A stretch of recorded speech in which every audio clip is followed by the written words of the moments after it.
Welcome to the Canadian SME Small Business Podcast, where we dive deep into the world of small and medium-sized enterprises. I'm your host, Maheen, and today we have a truly inspiring guest with us. We're honored to be joined by María Luisa Boyce, the Vice President of International Policy for Global Public Affairs at UPS Canada. With over 25 years of experience in international trade, customs affairs, and cross-border trade, María Luisa is a true leader in her field. Today, we're going to explore the incredible journey of the Women's Exporter Program, a global initiative that's making a significant impact on women entrepreneurs in Canada and beyond. We learn about its inception, evolution, and the critical role it plays in bridging the gender gap in education and export participation, ultimately enhancing the financial performance of women-owned businesses. But before we dive in, we'd like to express our gratitude to our partners who make this podcast possible. We extend our appreciation to our exclusive banking partner, RBC, and our exclusive accounting software partner, Xero, and a special thank you to our exclusive shipping partner, UPS, for their unwavering commitment to small businesses and initiatives like the Women Exporters Program. Now let's get started. Hi, good afternoon, María Luisa. On behalf of Canadian SME, I'd like to welcome you to our Small Business Podcast. How are you today? I'm doing great, Maheen. So nice to see you. Thank you so much for having me here today. And I'm excited about this topic. So looking forward to our conversation. Very pleased to have you with us this afternoon. And likewise, María Luisa, we are very excited to discuss this groundbreaking Women Exporters Program, its impact on small businesses in Canada. Let's begin our conversation by delving into the inspiring journey of the Women Exporters Program. María Luisa, tell us what inspired the creation of the Women Exporters Program and how has the global program evolved since its inception, and what have been some of its major milestones? Thank you so much, Maheen. You know, it's so interesting because as a company, from a UPS perspective, we were always looking at how do we make a difference in the communities where we live. And we have presence all around the globe. Of course, we have big presence in Canada. And one of the topics that we kept talking and doing informally was supporting women entrepreneurs around the globe. So we decided to partner with the corporation and the UPS Foundation to launch in 2018 our Women Exporter Program so that we can be more intentional and focus our resources in training women entrepreneurs. And why we did it is because we kept seeing around the globe that this was more or less 50% of the population that in some areas were not really participating much in international trade or taking advantage of exports. And so we wanted to bring our know-how and our expertise to support the community and make a difference. And so we started in 2018, we launched it. We started with 3 partners, and now we have 15 partners around the globe, where we decided to approach this in 3 areas. One, to do capacity building, because we saw knowledge gaps were one of the key challenges that our women entrepreneurs were facing. The second one, no matter how much you train, you still have to sell your product. So access to market was the second area of how do we help. And then the last one, policy areas. I'm happy to say our big benchmark or how do you say it, or the Milestone. milestone that we had is that we have trained over 110,000 women entrepreneurs around the globe. And I know it sounds maybe a small number for some, No, but it's these not. are hand holding every one of them with making certain that we made a difference in different topics. So we're very excited about that. And of course, I know we're going to talk more about other areas, but that for us has been a great success. Of course. No, congrats on that. Now, María Luisa, in Canada, partnerships play a very crucial role in supporting Yes. initiatives like the Women Exporters Program. And we'd also like to express our appreciation to our exclusive shipping partner, UPS, for their commitment to small businesses and initiatives like this program. María Luisa, why did you partner with Startup Canada on this program? So that's a great question. And let me tell you that for us, what we have learned in this journey is that the Women Exporter Program, UPS driven, but it takes a community to make it happen. And you cannot do it alone.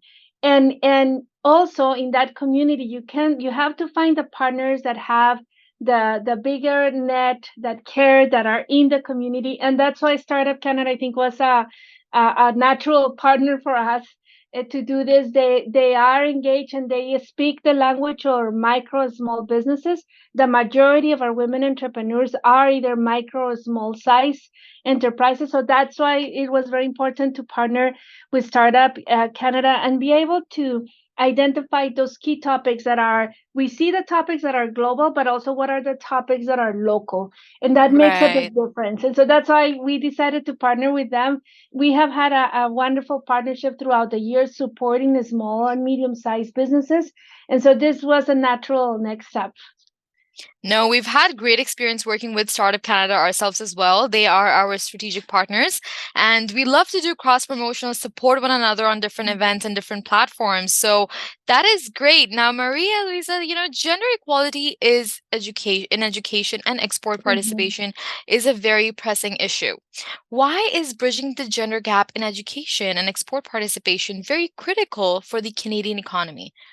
I think for us, something I was actually in an event last weekend with 50 Canadian entrepreneurs and other and 100 US businesses. And it really baffles me for me in Canada that today only 17% of small business owned by women in Canada are exporting. So Right. there's a big area to growth. Why is it important? Is because when you export, you are more resilient as a business. You're able to weather better economic changes or challenges that you might face in a domestic market, but also investing in women entrepreneurs that export and expand their business.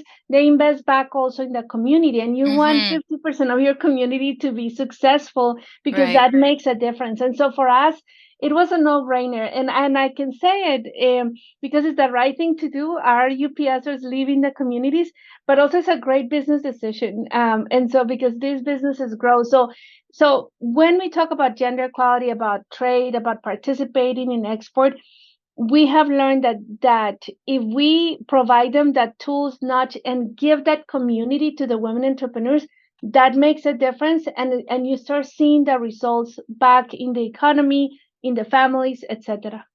Right. Now, talking about international trade, Maria Luisa, it can be very challenging for everyone. But women entrepreneurs often face very unique obstacles. Like, what challenges do women identifying entrepreneurs commonly face when considering international trade? So I think, and you may surprise you. So I'm gonna give you the answer that maybe you hear everywhere, but I'm gonna also share with you what I have learned as I've worked now with so many thousands of women around the globe and in different countries. The first one, I think, so we women, the women entrepreneurs, are very risk averse. And so want to be take it, think it and analyze it very much before taking that risk. And sometimes they talk themselves out of doing, making that decision. And I think that's something that we have learned, that we need to create that community and that networking around them so that they can feel comfortable that they can do it. Yes, they can do it. And there's going to be steps to take, mistakes made, but the payback is good. It's going to be much more successful. The second one I will say is the access to finance. Hmm. For many women is very hard, and that's I think we hear it a lot. Going deeper into what does that mean, access to finance, is that many times maybe they don't have the collateral for the traditional loan that they need to receive, or other times we have seen situations where they don't want to get themselves in debt, Right. and so they don't want to take that risk, right? And they need that cash flow to be able to manage and be able to go into international trade.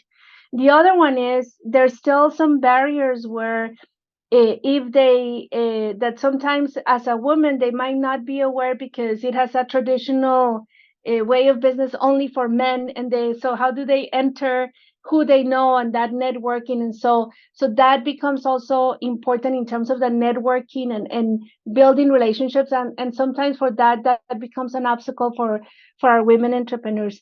Last but not least, I think is the understanding of where in the markets they go, and understanding that they can ask the questions in the new markets. And for our women entrepreneurs, they're amazing, they're innovators, they have great products. um, when it comes to the international trade, I guess it's related to the first one. They stop a little bit themselves about understanding better how to connect in that market where they're exporting and not leveraging all the tools that are available to them. Talking about tools, now the Women Exporters Program provides multiple resources and training tailored to women entrepreneurs. Maria Luisa, how are the resources and training provided by the WEP tailored to the unique challenges faced by women entrepreneurs? So what we did is we really based on surveys, on information that we have on the ground, and identified what are those key pain points or challenges that we were seeing for women entrepreneurs. And we wanted to focus on topics that provide practical advice for them to be able to be successful and leverage from it.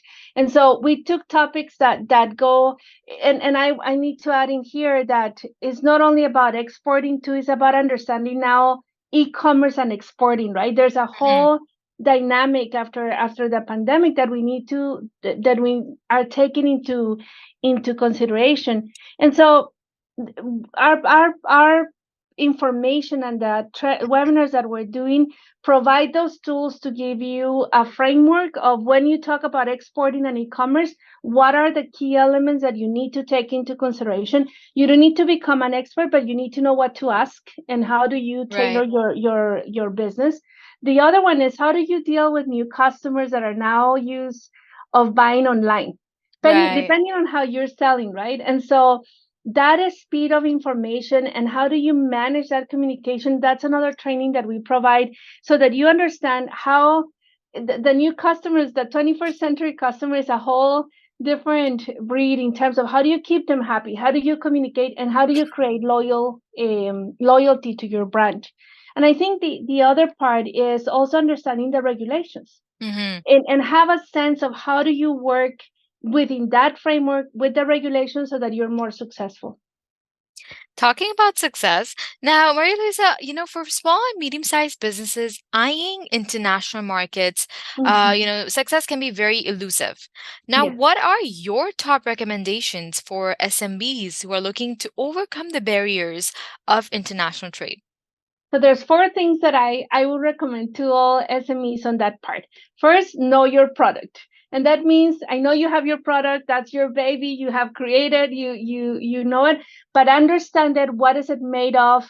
How is it classified by the government? Because if your product, for example, touches the skin or goes inside, it's going to require different types of licenses. So knowing your product is your number one priority so that you can better understand and position what question to ask when you're going to export.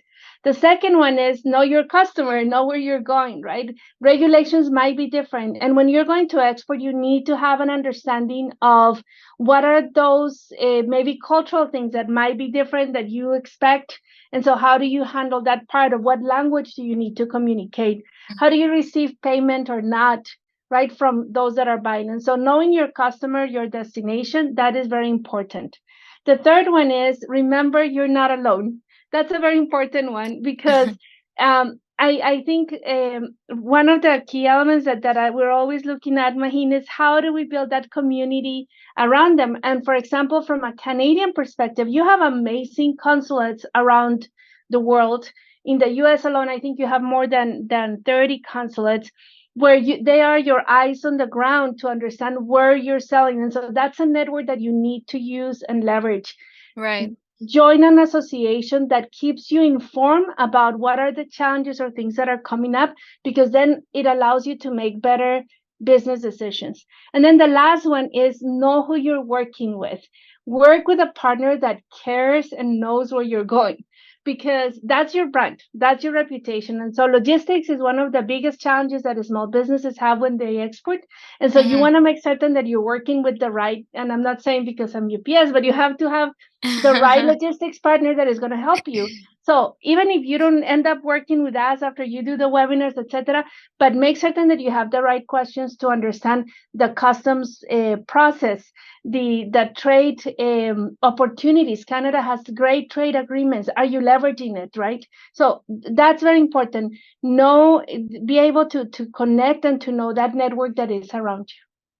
Amazing. No, thank you for being so resourceful, Maria Luisa. Now the recent study that it mentioned the superior financial performance for Canadian Mhm. women-owned businesses that export. Can we delve deeper into the reasons behind this and how the WEP plays a part in this? So I think for us, when we talk about the financial and those results that we see of women entrepreneurs, I think something that is important to keep in mind is that when you're exporting, you're also hedging your bet that which market am I selling my product. And so if my local economy is slowing down or my product is not selling as much, I have the export to help me make certain that maybe I am doing my sales here so I can manage that cash flow, right? And I think that's Hmm. something that the women entrepreneurs have been successful in addressing. The second part, and our training takes this into consideration, where it's important is understanding how do you manage payments, refunds. Today is fascinating to see how do you manage that part of you collect with a credit card payment. Well, how does that work internationally, right? And if you have to do a refund, how do you do it? This training allows you to identify, okay, these are the areas that you need to take into consideration, and that makes you stronger and has a stronger success.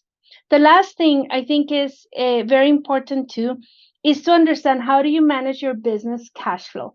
And this is, for example, if you're selling to a big corporation or you're a supplier, but they're not going to pay you until 120 days after you send your payment, how do you manage your cash flow, right? How do you manage that you still have to pay salaries, you still have to handle inventory? All of those things are important, where we bring partners or we connect you to that community that I mentioned earlier, so that you can have a better understanding of how do I manage the payment and the cash flow. So I think that's what has created some success. I do want to share, for example, in we have this partnership with the International Trade Center, She Hmm. Trades Initiative, that is based in Geneva. And we started doing also training on access to finance, basic stuff of how do you apply for a loan, how do you manage your cash flow.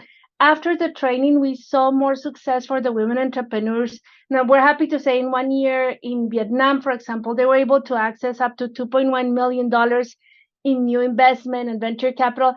That sounds a small amount, but for micro enterprises, it's a lot, right? And Right. so I think that's where we are seeing that success. If you have the tools and you learn how to manage, those women, like the statistics show, are more successful because they are able to manage better the finances of the whole business, right? The whole ecosystem of their finances. Right. Thank you, Maria Luisa, for that comprehensive explanation of the positive impact of the Women Exporters Program and the amazing, incredible role it plays in enhancing the financial performance of Canadian women-owned businesses in international trade. What's next? Like, what's the long-term vision of this program, and what does WEP look like in Canada beyond the first year of programming? This question, I was thinking about it because it's always hard. Where are we going, right? Right. In Canada, I really want to see that 17 number to be double, 17%. I would love to see more women exporting, right? And taking advantage of exports. For us, for the Women Exporter program, we're learning more as we move forward. And let me maybe a little bit what we learned in the pandemic. During the first 9 months, we saw changes in e-commerce that we were expecting to take 5 to 10 years. They happen in 9 months. And that meant changes on digitalization, the digital infrastructure the small business needed. And so I think for the future of web is we are assessing how is that looking and changing, right? So what type of training do we need to enhance and make certain that we're giving the right tools for entrepreneurs? And in Canada, what do we learn from this version today of the web this year? We're going to gather data and information on what is more useful for the women entrepreneurs. I think that the second thing is we really want to continue, and something that I forgot to mention, but for us is very important, is that what we learn from the trainings, we turn around and provide policy recommendations to governments to see what can they enhance that we see is impacted women entrepreneurs. I Hmm. think in our new version, that is going to continue to be a topic of input. And last but not least, how do we change now from training online to in person in the most best use of your time? So that's gonna be more to come, Web 2.0. So thank you. Very exciting. And we wish you, UPS, and the Startup Canada team, continued success with this program now and in the future. Now, Maria Luisa, on a final note, for any women entrepreneurs who may be listening today and considering partnering with UPS for their exporting journey, what words of encouragement or advice would you like to share with them? First, thank you for being entrepreneurs. That is amazing. Don't stop believing in yourself because that is the most important thing. Work with partners that care about what you do. And I think that's where we want to invite them to join the UPS family and be able to learn about what they're doing and their journey. And last but not least, network within a community that understands your product where you're exporting so that you don't feel alone and you can ask a question. You'll be surprised. You might meet someone that might not make sense right now, but then in your journey, you might go back and ask a question. So I think I want to encourage them to take the training, belong to that community network, and continue to believe in themselves. Aw, thank you, Maria Luisa, for sharing your invaluable insights and shedding light on the incredible work being done through the Women Exporters Program. Your expertise and dedication to empowering women in international trade are truly inspiring. Thank you so much for your time today. Thank you. Thank you, Mahin. Thank you so much for the interest in this topic. Thank you for tuning in to another insightful episode of the Canadian SME Small Business Podcast. We hope you found our conversation with María Luisa Boyce of UPS Canada as inspiring as we did. Her dedication to promoting women entrepreneurs in international trade is truly commendable. Once again, we'd like to extend our gratitude to our partners who continue to support our mission of bringing you very invaluable insights and stories from the world of SMEs. To all women entrepreneurs listening today, consider the words of encouragement and advice shared by María Luisa. The world of international trade is full of opportunities waiting for you. As we look ahead, the Women Exporters Program continues to evolve and we can't wait to see how it impacts the Canadian business landscape in the years to come. We wish UPS and Startup Canada continued success with this program. Stay tuned for more exciting episodes. Until next time, keep thriving in the world of Canadian SMEs. This is Maheen, your host, signing off.